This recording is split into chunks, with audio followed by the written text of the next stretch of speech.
Red book లో నేను ఏం చెప్పా, రెడ్ బుక్ గురించి నేను చాలా క్లారిటీ ఇవ్వాలనుకుంటున్నాను ఈరోజు. నా ప్రతి స్పీచ్ చూడండి, ఎవరైతే చట్టాలు ఉల్లంఘించి కార్యకర్తల్ని ప్రజల్ని ఇబ్బంది పెట్టారో వాళ్ళని నేను వదిలిపెట్టాను అని స్పష్టంగా హామీ ఇచ్చాను. మళ్ళీ రిపీట్ చేస్తున్నా, చట్టాలు ఉల్లంఘించిన ఓకే. జోగి రమేష్ గారు అబ్బాయి ఏం చేశాడో ప్రజలు తెలుసుకోవాలి. అగ్రిగోల్డ్ భూమి పత్రాలు తీసుకుని ఫేక్ పత్రాలు సృష్టించి అతని పేరుపై ట్రాన్స్ఫర్ చేసుకుని అమ్మేశాడు. అగ్రిగోల్డ్ బాధితులు చాలా మంది ఇప్పటికీ ఇబ్బంది పడుతున్నారు, వాళ్ళకి రావాల్సిన డబ్బులు ఇంకా చాలా ఉన్నాయి.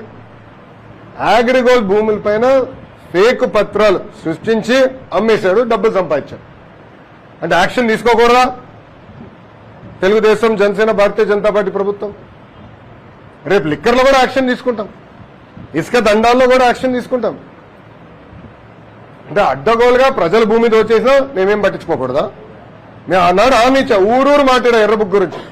ప్రజలకి నేను హామీ ఇచ్చా, ఎవరైతే చట్టాన్ని ఉల్లంఘించారో వాళ్ళని నేను వదిలిపెట్టే ప్రసక్తే ఉండదు అని నేను ఊరూరు మాట్లాడాను స్వామి.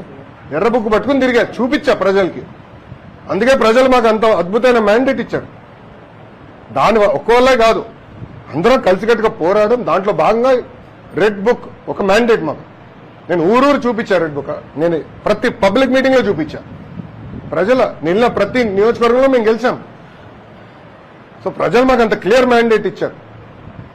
సో ప్రజలు కూడా చాలా క్లియర్గా ఉన్నారు, ఎవరైతే తప్పు చేశారో వాళ్ళని వదిలిపెట్టొద్దని క్లియర్గా చెప్తున్నారు. అదే అమలు చేస్తాం.